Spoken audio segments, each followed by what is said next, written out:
तो next presentation अब अपने पास आ रहा है निकिता की तरफ से। निकिता अपना प्रेजेंटेशन एफिनिटी क्रोमेटोग्राफी के ऊपर देना चाह रही है, ठीक है? तो निकिता स्टार्ट करो।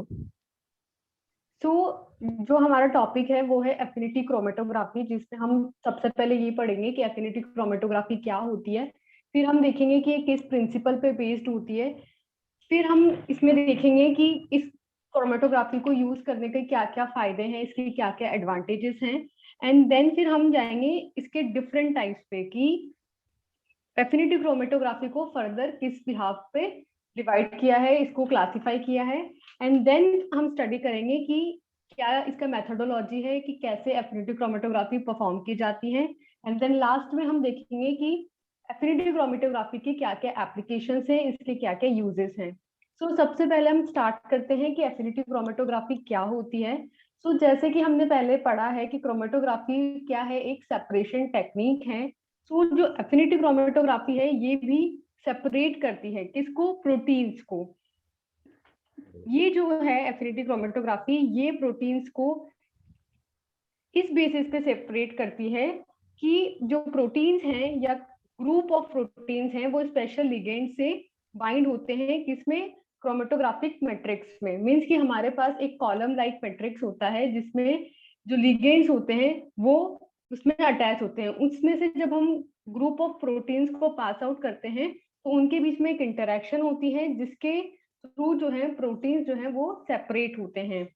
नेक्स्ट पॉइंट है कि दिस टेक्निक्स जो है ऑफर्स हाई सेलेक्टिविटी। मींस कि ये जो टेक्निक है इसके थ्रू हमें हाई सेलेक्टिविटी मिलेगी। मींस कि स्पेसिफिक टाइप ऑफ जो प्रोटीन है हम उसको सेलेक्ट कर सकते हैं, उसको सेपरेट कर सकते हैं। नेक्स्ट इसका जो है हाई रेजोल्यूशन है, क्योंकि हम इसे स्पेसिफिक प्रोटीन को अलग अलग सेपरेट कर सकते हैं, इसलिए हम इस ये बोल सकते हैं कि इसका रेजोल्यूशन हाई है। नेक्स्ट इसकी जो कैपेसिटी है प्रोटीन को सेपरेट करने की वो भी हाई होती है। नेक्स्ट है कि जो एफिनिटी क्रोमेटोग्राफी है ये बेसिकली क्या है, एक सेपरेशन टेक्निक है जिसमें हम सिर्फ प्रोटीन्स का ही नहीं बल्कि जितने भी बायोकेमिकल मिक्सचर है उनको सेपरेट करते हैं। उनके एंटीजन और एंटीबॉडी के बीच में जो स्पेसिफिक इंटरैक्शन हो रही है उसके बिहाफ पे, सबस्ट्रेट और रिसेप्टर के बीच में जो इंटरैक्शन हो रही है उसके बिहाफ पे, रिसेप्टर और लिगेंड्स के बीच में या रिसेप्टर और लिगेंड्स के बीच में या रिसेप्टर और प्रोटीन के बीच में जो इंटरैक्शन हो रही है उनके बिहाफ पे ये क्या करता है, सेपरेशन करता है। मींस कि बेसिकली इसमें क्या हो रहा होता है कि एंटीजन जो है वो एंटीबॉडी के साथ रिएक्शन करेगा जिससे वो कॉलम में ही वहां पे रुक जाएगा और बाकी जो इंटरैक्ट नहीं हो पाएंगे सबसे पहले तो वो इल्यूट हो जाएंगे। एंड देन फिर हम वॉशिंग प्रोसेस करेंगे जिससे हमारा एंटीजन जो है स्पेसिफिक जो बाइंड हुआ था वो हमारा सेपरेट हो जाएगा। दिस इज जो मैकेनिज्म है ये इसका एफिनिटी क्रोमेटोग्राफी का, ये इसे हाई सेलेक्टिविटी देता है क्योंकि इससे हम एक स्पेसिफिक प्रोटीन को, स्पेसिफिक एंटीजन को और स्पेसिफिक एंजाइम को क्या कर सकते हैं, सेपरेट कर सकते हैं। नेक्स्ट है कि ये एक ऐसी क्रोमेटोग्राफिक लेबोरेटरी टेक्निक है जो कि यूज की जाती है बायोलॉजिकल मॉलिक्यूल्स को प्योरीफाई करने के लिए। मींस कि जब हम लेबोरेटरी में इस टेक्निक को यूज करते हैं तो वहां हम बायोलॉजिकल मॉलिक्यूल्स को इससे अलग करते हैं एक मिक्सचर से। अब किस बिहाफ पे करते हैं, उस पर्टिकुलर बायोलॉजिकल जो मॉलिक्यूल है उसकी प्रॉपर्टीज के बेसिस पे। जैसे कि फॉर एन एग्जांपल अगर हम प्रोटीन की बात करें तो प्रोटीन को उसके लिगेंड सॉल्यूशन से इल्यूट किया जाता है, उससे सेपरेट किया जाता है। So this is how this techniques work. Next है कि बायोलॉजिकल मॉलिक्यूल्स जो हैं इसके अंदर वो क्या हो सकते हैं, एंजाइम्स हो सकते हैं, प्रोटीन्स हो सकते हैं जो किसी अदर मॉलिक्यूल के साथ जिसके साथ उसकी स्पेसिफिक सेलेक्टिविटी है, उसकी बाइंडिंग है, उसके साथ ये इंटरेक्ट करते हैं जिसकी वजह से उसे क्या किया जाता है, सेपरेट किया जाता है। अब इसमें जो मॉलिक्यूल्स हैं वो दूसरे मॉलिक्यूल्स के साथ लाइक एंजाइम्स के साथ या प्रोटीन के साथ स्पेसिफिक बॉन्ड्स बनाते हैं। ये बॉन्ड्स क्या क्या हो सकते हैं, ये बॉन्ड्स हो सकते हैं हाइड्रोजन बॉन्ड, आयनिक इंटरेक्शन हो सकती है, डाइसल्फाइड ब्रिज हो सकते हैं, हाइड्रोफोबिक इंटरेक्शन हो सकती है या अदर काइंड ऑफ इंटरेक्शंस हो सकती हैं। नेक्स्ट आता है हमारा एफिनिटी क्रोमेटोग्राफी का प्रिंसिपल कि हमारी जो एफिनिटी क्रोमेटोग्राफी है वो किस प्रिंसिपल पे बेस्ड है। सो इसमें क्या, ये जो हमारी एफिनिटी क्रोमेटोग्राफी है, इसमें क्या होता है कि हमारा जो सैंपल है उसको सबसे पहले हम इक्विलिब्रेट करते हैं कॉलम के साथ। मींस कि हमारा एक कॉलम है, ठीक है, उसमें हमारा जो लिगेंड है वो अटैच है। नेक्स्ट क्या किया हमने, उस जो सैंपल है उसको मोबाइल फेज में मिक्स करके और उससे पास आउट करते हैं। तो जब हम उसको पास आउट करेंगे तो जिस मॉलिक्यूल की एफिनिटी उस लिगेंड से होगी वो तो उसमें रिटेन कर जाएंगी, और जिन मॉलिक्यूल्स की उसके साथ एफिनिटी नहीं होंगी वो क्या हो जाएंगी, इल्यूट हो जाएंगी कॉलम से। तो इस तरीके से सबसे पहले तो हम उस मॉलिक्यूल को रिटेन किया, फिर हम क्या करेंगे, उस कॉलम का पीएच को चेंज करके या कोई सॉल्ट या ऑर्गेनिक सॉल्वेंट जो है उसमें मिला करके आगे फर्दर उसको पास आउट करके जो हमारा बाइंड हुआ था सब्सटेंस उसको हम अलग कर लेंगे। तो इस तरीके से हमने क्या किया, स्पेसिफिक सब्सटेंस को हमने सेपरेट कर लिया। तो इस तरीके से एफिनिटी क्रोमेटोग्राफी वर्क करती है। ये जो एफिनिटी क्रोमेटोग्राफी है ये वाइडली यूज होती है as a means of separation and purification with specific properties, क्योंकि स्पेसिफिक प्रॉपर्टी के होने की वजह से ही वो जो सब्सटेंस है वो लिगेंड से बाइंड होगा। तो इस तरीके से हम स्पेसिफिक प्रॉपर्टी रखने वाले स्पेसिफिक सब्सटेंस को सेपरेट कर सकते हैं और प्यूरिफाई भी कर सकते हैं। प्यूरिफिकेशन कैसे करेंगे कि मान लीजिए कि कोई सब्सटेंस है उसमें कोई इम्प्यूरिटीज है और फिर उसका हम क्या बना के सॉल्वेंट बना के उसे पास आउट करेंगे, तो सिर्फ जो हमारा सब्सटेंस है वही जाके बाइंड हो पाएगा और जो इम्प्यूरिटीज है वो नहीं बाइंड हो पाएंगी। तो इस तरीके से हम प्यूरिफिकेशन भी कर सकते हैं एफिनिटी क्रोमेटोग्राफी से। नेक्स्ट है एडवांटेजेस ऑफ एफिनिटी क्रोमेटोग्राफी। सो क्या क्या एडवांटेजेस हैं, पहला है स्पेसिफिसिटी, मींस की स्पेसिफिक जो मॉलिक्यूल है उसको आप सेपरेट कर सकते हो, क्योंकि एक स्पेसिफिक मॉलिक्यूल ही जाकर लिगेंड से बाइंड हो पा रहा है, इसलिए ये जो टेक्निक है वो एक स्पेसिफिसिटी प्रोवाइड करती है। सेकंड है प्यूरिफिकेशन यील्ड, मींस कि इससे जो हमें प्रोडक्ट मिलेगा जो सेपरेट हो रहा है हमारा सब्सटेंस वो हाईली प्योर होगा, क्योंकि सिर्फ वही हमें मिलेगा और जितने भी अलग अदर मॉलिक्यूल्स हैं वो पहले ही हमारे इल्यूट आउट हो चुके होंगे। सिर्फ एक ही मॉलिक्यूल हमें लास्ट में मिल रहा है तो इससे उसकी जो प्यूरिफिकेशन है वो भी ज्यादा है, उसका यील्ड ज्यादा है। नेक्स्ट है रिप्रोड्यूसिबल, मींस कि जैसे पहली बार हमने कॉलम से पास आउट किया तो लिगेंड से एक specific amount of substance he bind हो पाएंगे ड्यू टू सैचुरेशन, फिर हम उसको वॉश आउट करके अगेन हम यूज कर सकते हैं कि हम फिर से जो हमारा इल्यूट हुआ है उसे दोबारा से उस कॉलम से पास आउट कराएं, ताकि दोबारा फिर से जो मॉलिक्यूल्स पहले नहीं अटैच हो पाए थे वो दोबारा से अटैच हो जाए। तो इस तरीके से हम इसे बार बार रीयूज कर सकते हैं, इसलिए क्या रिप्रोड्यूसिबल है। नेक्स्ट है इजी टू परफॉर्म, क्योंकि हम इसे इजीली परफॉर्म कर सकते हैं, इसमें कोई बहुत स्पेशल टेक्निक नहीं है कि या कोई स्पेशल इंस्ट्रूमेंटेशन नहीं है कि इसे कॉम्प्लेक्स नहीं है, ये बहुत इजी टू हैंडल है, इजी टू परफॉर्म है। अब इसे नेक्स्ट पेज में एक डायग्राम है जिससे हम समझा सकते हैं, जिसमें बताया गया है कि सबसे पहले स्टेप में क्या किया जाता है, सैंपल को इंजेक्ट किया जाता है कॉलम के अंदर। आप देख सकते हैं यहाँ पे कि यहाँ पे ये जो हमारे मॉलिक्यूल्स हैं उनको कॉलम के ऊपर इंजेक्ट किया गया। देन सेकेंड स्टेप में अब्जॉर्प्शन हुआ उन मॉलिक्यूल्स का स्पेसिफिक टारगेट्स पे।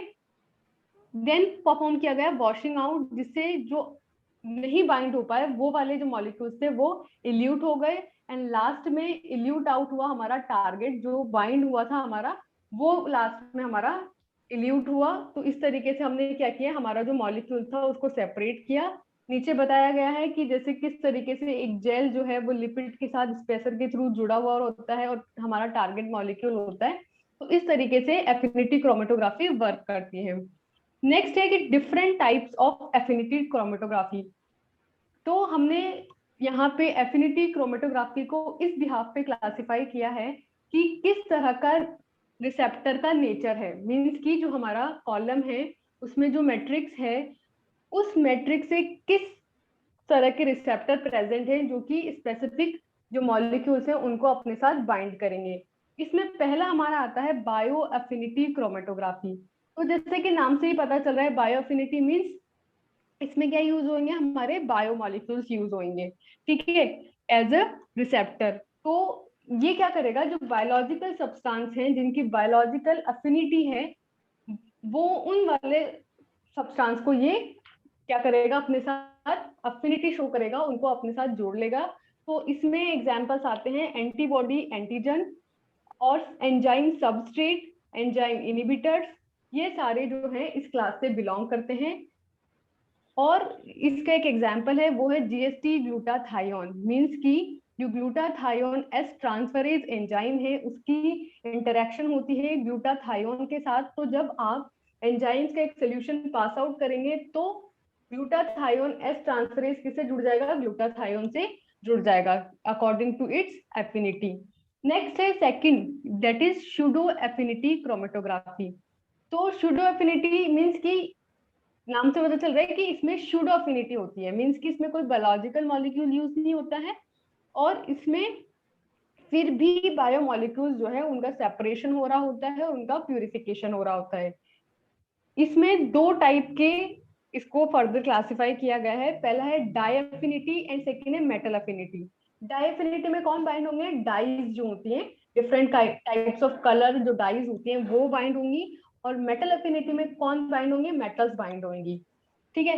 नेक्स्ट आता है हमारा कोवेलेंट क्रोमेटोग्राफी। नाम से पता चल रहा है कि कोवेलेंट बॉन्ड बनते होंगे इसमें, इसलिए से कोवेलेंट क्रोमेटोग्राफी बोलते हैं। तो इसमें मेंशन किया है कि इसमें क्या होता है, कोवेलेंट बॉन्ड बनता है between functional group present at matrix and analyte, means की जो हमारा मैट्रिक्स है उसमें और जो एनालाइट हम पास कर रहे हैं उन दोनों के बीच में एक फंक्शनल ग्रुप बनेगा। फॉर एन एग्जांपल, जब हम प्रोटीन्स को पास करते हैं तो प्रोटीन्स में थायोल ग्रुप प्रेजेंट होता है, जो जिसका ऑक्सीडेशन जब होता है तो वो डाइसल्फाइड बॉन्ड में कन्वर्ट हो जाता है। तो उस पर्टिकुलर जो कॉलम है उसमें ऐसी ऐसी सिचुएशन की जाती है जिससे कि उसका ऑक्सीडेशन हो और वो डाइसल्फाइड बॉन्ड बना ले हमारे मैट्रिक्स के साथ।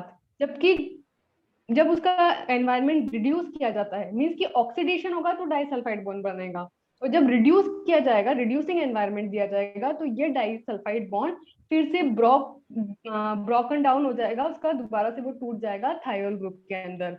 So this is the way जिससे हमारा कोवेलेंट क्रोमेटोग्राफी परफॉर्म होती है। नेक्स्ट है मेथोडोलॉजी की, कैसे एफिनिटी जो क्रोमेटोग्राफी है वो परफॉर्म की जाती है, इसमें क्या क्या फैक्टर्स हैं। तो इसमें सबसे पहले जो स्टेप है वो है इक्विलिब्रेशन, मींस की एक इक्विलिब्रियम मेंटेन किया जाता है। इसके लिए क्या किया जाता है कि जो हमारा एफिनिटी कॉलम होता है उसमें जो मटेरियल फिल होता है कॉलम्स में, उसको इक्विलिब्रेट किया जाता है बफर के साथ। कौन सा बफर, जो हाई सॉल्ट होता है, that is 0.5 molar of NaCl, ताकि रिड्यूस हो सके non specific interaction of protein with analyte, means की जो प्रोटीन है हमारा और जो हमारा एनालाइट है उन दोनों के बीच में नॉन स्पेसिफिक इंटरेक्शन ना हो, मींस की एक स्पेसिफिक इंटरेक्शन हो, दोनों प्रोटीन और एनालाइट एक दूसरे से बाइंड हो अच्छे से। इसके लिए उसको पहले बफर से सैचुरेट किया जाता है, बफर से इक्विलिब्रेट किया जाता है। नेक्स्ट किया जाता है सैंपल की प्रिपरेशन। तो सैंपल की प्रिपरेशन की जाती है मोबाइल फेज के साथ, और ये जो मोबाइल फेज में हम सैंपल मिक्स करेंगे वो इस तरीके से किया जाता है कि इसमें कोई भी सस्पेंडेड पार्टिकल्स जो है वो क्लॉगिंग ना करें। जब हम उसे पास करेंगे कॉलम से तो वो क्लॉग नहीं करना चाहिए, वो इजीली पास आउट हो जाए, इस तरीके से उसे बनाया जाता है। और इसके लिए सबसे मोस्ट रिकमेंडेड जो मेथड है वो है कि सैंपल को जब हम इंजेक्ट करेंगे तो हम सिरिंज के थ्रू इंजेक्ट करें। नेक्स्ट है इल्यूशन, जिसमें हम इल्यूट करते हैं कॉलम से। तो ये किया जाता है 3 तरीके से। पहला, जो काउंटर लिगेंड है उसकी कंसेंट्रेशन को इंक्रीज करके, मींस कि पहले हमने क्या किया, कॉलम से पास किया ना हमने हमारे सैंपल को, तो बाउंड हो गया हमारा जो सब्सटेंस जिसकी एफिनिटी थी कॉलम के साथ, कॉलम के मैट्रिक्स के साथ, वो बाइंड हो गया और बाकी इल्यूट हो गया। अब हमें क्या चाहिए, हमारा जो बाइंड हुआ है जो सब्सटेंस वो चाहिए। तो हमने कहा स्टार्टिंग में ही कि उसको उसकी एफिनिटी को हमें रिमूव करना पड़ेगा, उसको खत्म करना पड़ेगा, तब जो हमारा सब्सटेंस है वो रिलीज होएगा। तो इसके लिए हम क्या करेंगे, सबसे पहले हम कर सकते हैं कि जो काउंटर लिगेंड है उसकी कंसंट्रेशन बढ़ा दीजिए, तो इससे क्या होगा कि वो पास आउट हो जाएगा। सेकंड हम कर सकते हैं कि जो मोबाइल फेज है उसकी पीएच और उसकी पोलैरिटी को चेंज करके। एंड थर्ड कर सकते हैं बाय यूजिंग डिटर्जेंट और सॉल्ट, जिससे कि जो हमारा रिसेप्टर है वो पार्शियली डीनेचर हो जाएगा, जिससे उसकी जो एफिनिटी है लिगेंड के साथ वो रिड्यूस हो जाएगी, जिससे हमारा जो सब्सटेंस जो उससे बाइंड हो गया था अब वो रिलीज हो जाएगा, वो निकल जाएगा और हमें सेपरेट होके अलग से मिल जाएगा। नेक्स्ट स्टेप है कि कॉलम रीजनरेशन, मींस कि अभी हमारा सब्सटेंस मिल गया, लेकिन हमने एडवांटेज में मेंशन किया था कि ये जो टेक्निक है ये रिप्रोड्यूसिबल है, मींस कि हम इसे बार बार यूज कर सकते हैं। तो हम कैसे यूज करेंगे, तो उसके लिए क्या किया जाता है, कॉलम का रीजनरेशन किया जाता है। इसके लिए क्या किया जाता है कि जो हमारा कॉलम है उसको वॉश किया जाता है 6 मोलर यूरिया से या गुआनिडीन हाइड्रोक्लोराइड से, जिससे कि जितने भी नॉन स्पेसिफिक बाउंड प्रोटीन है वो उससे रिमूव हो जाएंगे। और फिर जो कॉलम है उसको इक्विलिब्रेट किया जाता है मोबाइल फेज के साथ, ताकि जो कॉलम है वो रीजनरेट हो जाए। फिर जो हमारा कॉलम है उसको स्टोर किया जाता है 40 डिग्री सेल्सियस पे in the presence of alcohol, और उसमें होता है 0.05% सोडियम एजाइड। तो इस तरीके से हमारा जो कॉलम है वो रीजनरेट होता है।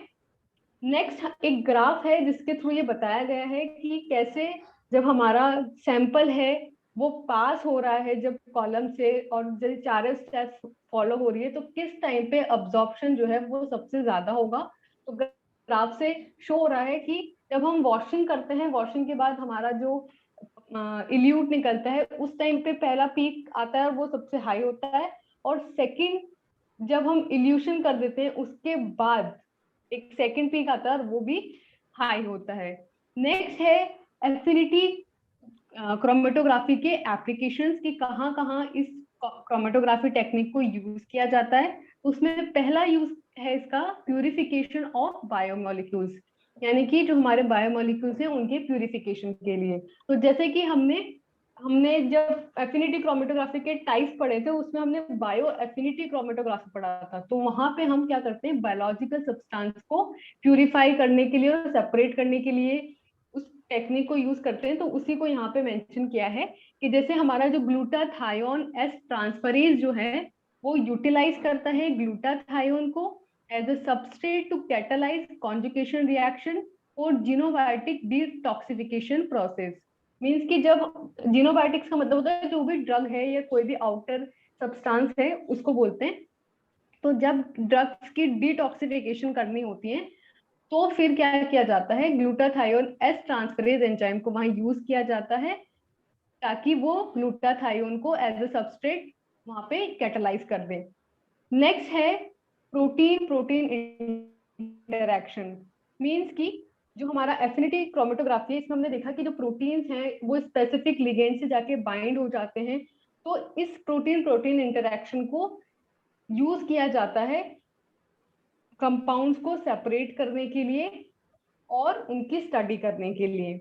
नेक्स्ट है एंजाइमेटिक एसे, इसमें बहुत सारे एसेज परफॉर्म किए जाते हैं अफिनिटी क्रोमेटोग्राफी का यूज करके, जैसे कि प्रोटीज एसे, जिसमें जो प्रोटीज एंजाइम होता है जो प्रोटीन के डाइजेशन के लिए, प्रोटीन को डिग्रेड करने के लिए, उसको स्मॉल स्मॉल पेप्टाइड्स में कन्वर्ट करने के लिए रिस्पॉन्सिबल है, उसका ऐसे किया जाता है। नेक्स्ट है क्लिनिकल डायग्नोसिस, इसमें क्या किया जाता है कि जो रिसेप्टर्स प्रेजेंट होते हैं मैट्रिक्स में वो प्रोवाइड करते हैं एक यूनिक टूल बायोमोलिक्यूल्स को आइसोलेट करने के लिए, डिटेक्ट करने के लिए और कैरेक्टराइज करने के लिए, ताकि हम एक क्रूड मिक्सचर से बायोमोलिक्यूल्स को अलग कर सकें। इसमें एक एग्जांपल बताया है कि जो मैट्रिक्स है बोरोनिक एसिड का उसे यूज किया जाता है जो ग्लाइकोसाइल हीमोग्लोबिन है डायबिटिक पेशेंट्स के ब्लड में, उसे सेपरेट करने के लिए और क्वांटिफाई करने के लिए। एंड लास्ट इसका यूज है इम्यूनो प्यूरिफिकेशन में, जिसमें बताया है कि जो एविडीन बायोटीन सिस्टम है उसे यूज किया जाता है साइटोकाइनिन्स को कैप्चर करने के लिए और आइसोलेट करने के लिए फ्रॉम इम्यून सेल्स। इसमें जो बायोटिनाइलेशन किया जाता है एंटीबॉडीज का, जिससे कि जो हमारी एंटीबॉडीज है उनका इमोबिलाइजेशन हो जाता है और उनका जो करेक्ट ओरिएंटेशन है होता है जो स्ट्रेप्टोमाइसिन कोटेड ग्लास बेड्स पे, जिसकी वजह से क्या होता है उन्हें सेपरेट किया जाता है और उनको हम इस तरीके से प्यूरिफाई कर सकते हैं और उन्हें कलेक्ट कर सकते हैं। So this is complete affinity chromatography, जिसमें हमने देखा कि एफिनिटी क्रोमेटोग्राफी क्या होती है, ये किस प्रिंसिपल पे बेस्ड होती है, इसके क्या क्या एडवांटेजेस हैं। फिर हमने देखा कि क्या इसका डिफरेंट टाइप्स हैं, किस बिहाफ पे हमने इसे क्लासिफाई किया है। देन हमने इसकी मेथोडोलॉजी देखी कि किस तरीके से एफिनिटी क्रोमेटोग्राफी परफॉर्म की जाती है। एंड लास्ट में हमने देखा कि इस एफिनिटी क्रोमेटोग्राफी की टेक्निक का यूज करके हम किन किन प्रोडक्ट्स को, किन किन बायोमोलिक्यूल्स को, सब्सटेंस को अलग कर सकते हैं। थैंक यू निकिता, बहुत अच्छा प्रेजेंटेशन रहा, एक्सीलेंट प्रेजेंटेशन निकिता की तरफ से, थैंक यू।